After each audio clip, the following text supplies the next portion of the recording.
During our time in Da Nang, central Vietnam, we took tours in the historic river town of Hoi An. I, along with our friends Chris and Debbie, took a bicycle tour called the Real Hoi An Experience. Going first to the local market and navigating the chaotic, motorbike-dominated streets, it definitely felt like a real experience.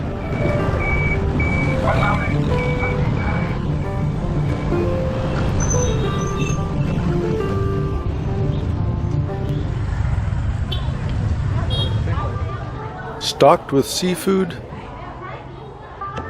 meats, and all kinds of rice noodles, our guide mostly showed us around the vegetables, which would be most relevant to the rest of our day.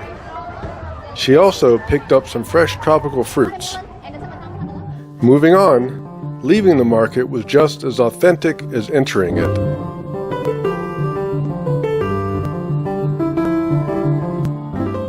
Avic found a cheap river tour after a leisurely breakfast.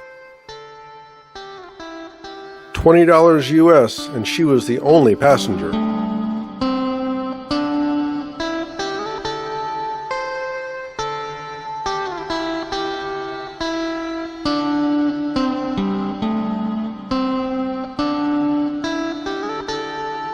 Away from the market, our biking was way more chill.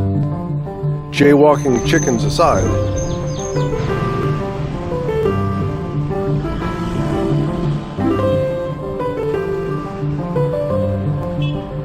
And soon we were out of town and into the rice fields. Rice is critical to the Vietnamese diet and economy, as they depend on it for 3/4 of their daily calories, and Vietnam is the third largest exporter after India and Thailand. The vast majority of it is produced in low-lying river delta paddies like the ones around Hoi An. We crossed over from the rice fields into Tra Quay village, an agricultural island in the river. Village residents farm rice, fish, and herbs.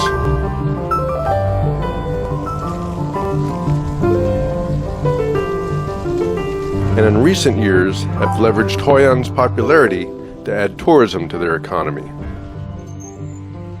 The next stop on the tour was riding a water buffalo. Even though this is a tourist gimmick, they are valuable assets for rural communities.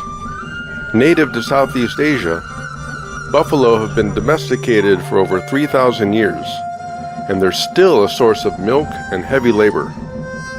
They're even in the Vietnamese zodiac, replacing the Chinese ox. A symbol of natural leadership, this one was stubbornly taking the lead when it came to eating her grass, only reluctantly being led along to amuse the annoying humans on her back. Next, we took to the water, hopping into some of the round basket boats that are found all over coastal Vietnam. Virtually identical to the Celtic coracle used for millennia in the British Isles. They came to Vietnam much more recently. In the French colonial era, boats were heavily taxed, so these baskets were woven that happened to function as boats. Meanwhile, Avic had gotten into her own basket boat for the next part of her river tour.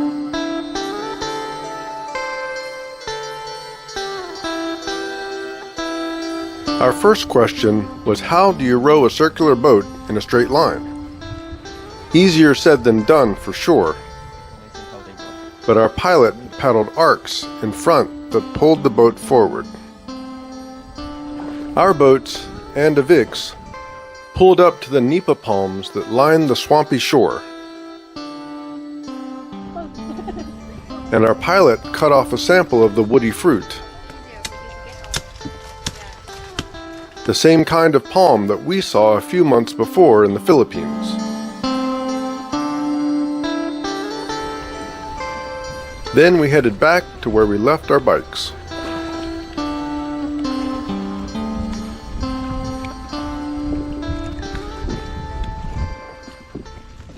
Tra Quay means fragrant tea in Vietnamese.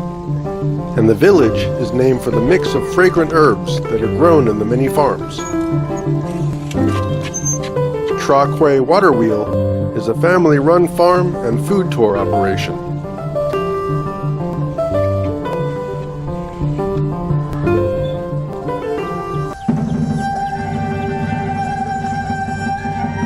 We changed into stylish traditional farm outfits to get a hands-on introduction to traditional farming.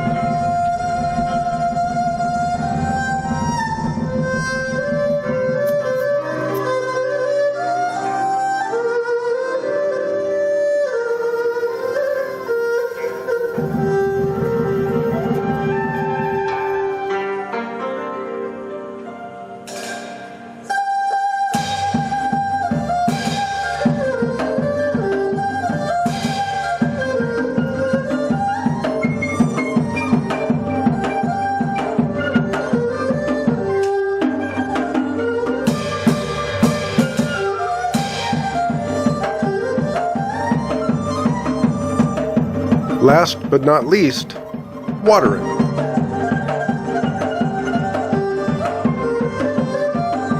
Fortunately, they also have modern irrigation.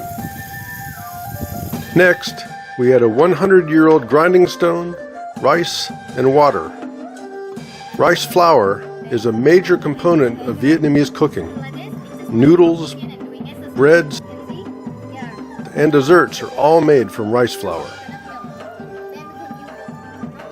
But this traditional process takes 2 hours for every kilogram of flour.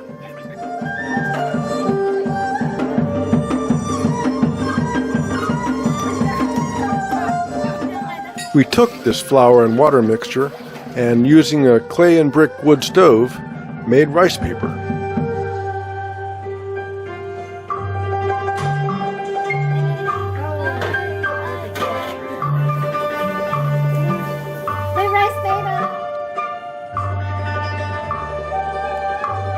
Next, we donned chef's hats, got a quick demo,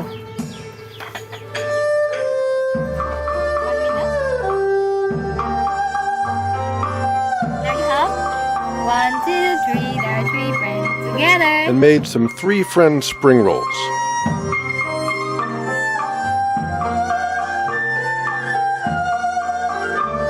Frying bonsale rice pancakes was up next.